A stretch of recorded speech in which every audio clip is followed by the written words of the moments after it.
मैं कंट्रोल फारूकी में साहब नहीं जैसे रहना लोगों का चाहते। बहुत बहुत स्वागत करता हूँ। आप जो है संविधान आपका बिल्कुल नहीं फारूकी मानते साहब, हैं, ये एक बात मैं बहुत क्लियर है। बिल्कुल फारूकी साहब आपका स्वागत कर रहे हैं 100% चौहान साहब, आपका स्वागत कर रहे हैं चौहान साहब, फारूकी साहब। हाँ तो कुछ अकल ले सर, उन्होंने कहिए झगड़ा बंद करे। किसी गीता और रामायण में नहीं लिखा है कि झगड़ा लोगों के अंदर बस निफाक हमारी पैदा करो। इन दो आस्थाओं वो के लिए मेरे फारूकी ख्याल से साहब अपने जैसे हिंदू को अगर माने प्रगतिशील विचारों वाले कोई भी बुद्धिजीवी अच्छा मुस्लिम हिंदू जो है हिंदू समाज झगड़े को नहीं सपोर्ट करे। डिफरेंसेस हम की बात नहीं करेगा, देश वो में दूसरे मजहब जहां के लोगों मस्जिदें की बन भी रही इज्जत होंगी करता है, हम जैसे जाएंगे मैं मदद करता हूँ करने, दूसरे हम मजहब बनाएंगे के लोगों प्रार्थना स्थल, की। हमको मेरा कोई इनका परहेज नहीं डिफरेंसेस है। इसलिए चौहान साहब, है ये और मथुरा की बात में बिलीव नहीं करते हैं। चौहान साहब, final word from you, final word. Farooqui विकसित, साहब, हमारा संकल्प है विकसित भारत। मोदी साहब ने कहा हमारा संकल्प है विकसित भारत। विकसित भारत को क्या महाराष्ट्र से शुरुआत करेंगे। ऐसा मैं मानता हूं।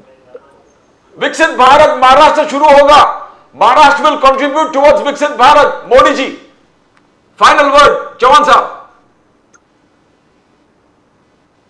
प्रदीप जी देखिए, महाराष्ट्र की विकसित महाराष्ट्र की मैं बात अगर आपके सामने रखूं, समृद्धि बनाया 76,000 करोड़ रुपए हमने वाडवंड पोर्ट के लिए लाए, जो पोर्ट पूरे महाराष्ट्र का नक्शा बदल देगा। शक्तिपीठ हाईवे हम बनाने जा रहे हैं, और सबका साथ सबका विकास ये नारा जब हमने दिया तो हमारे दलित, मुस्लिम, आदिवासी, ओबीसी सारे बहन भाइयों ने जो हमको भर भर के वोट दिए हैं, हर समाज के लिए लगभग इलेक्शन के पहले हमने योजना लाई थी, महामंडल लाया था, और उसके लिए हमने अलग से उसके लिए फंड्स भी रखे हैं। विद्यार्थी जो स्टूडेंट्स है उनके एजुकेशन पर सबसे ज्यादा ध्यान आने वाली सरकार हमारी देगी।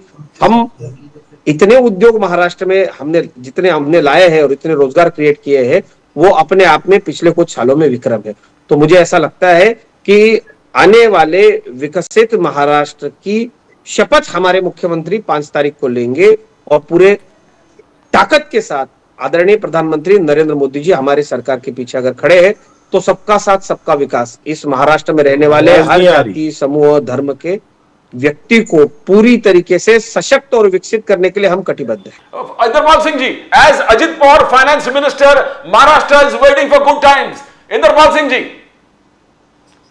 Ajit Pawar as a finance minister, Maharashtra अच्छे दिन आ गए।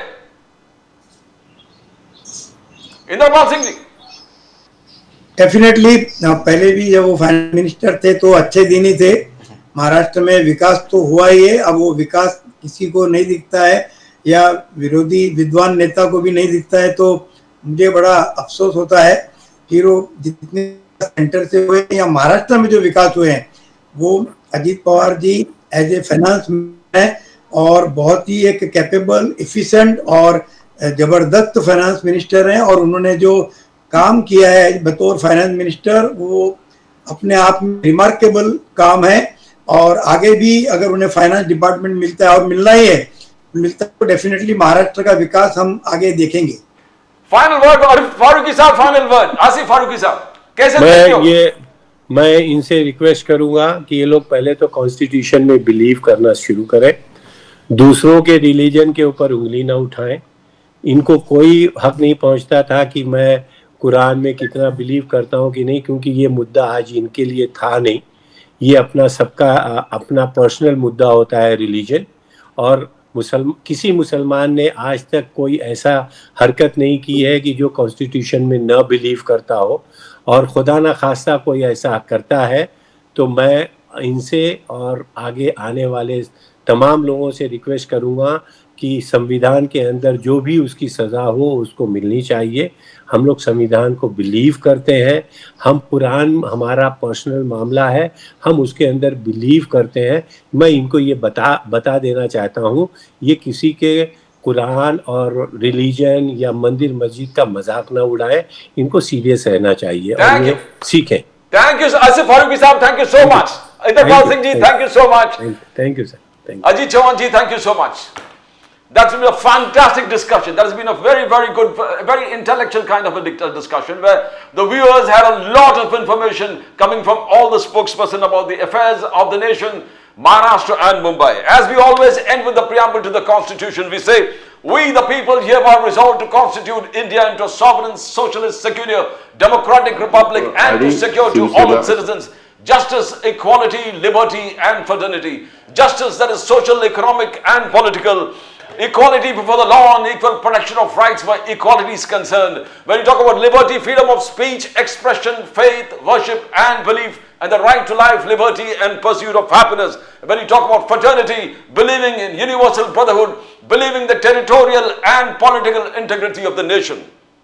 You can subscribe to the channel, that's the bell, you can click on to the subscribe, that icon, and you subscribe to the fastest growing national channel.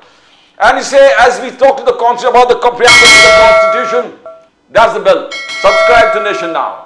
We say it's a fundamental duty of all political parties in power and the opposition wherever to see that the pillars of the Constitution are safe and secure. It is a fundamental duty to preserve the pillars of the Constitution, because if the pillars of the Constitution are safe and secure, the Republic survives. And if the Republic survives, the people of the Republic survives. That's all from Pradeep Nambiar, Nation Now. We'll come again with more news that affects the nation, Maharashtra and Mumbai. Till then, it's bye for now.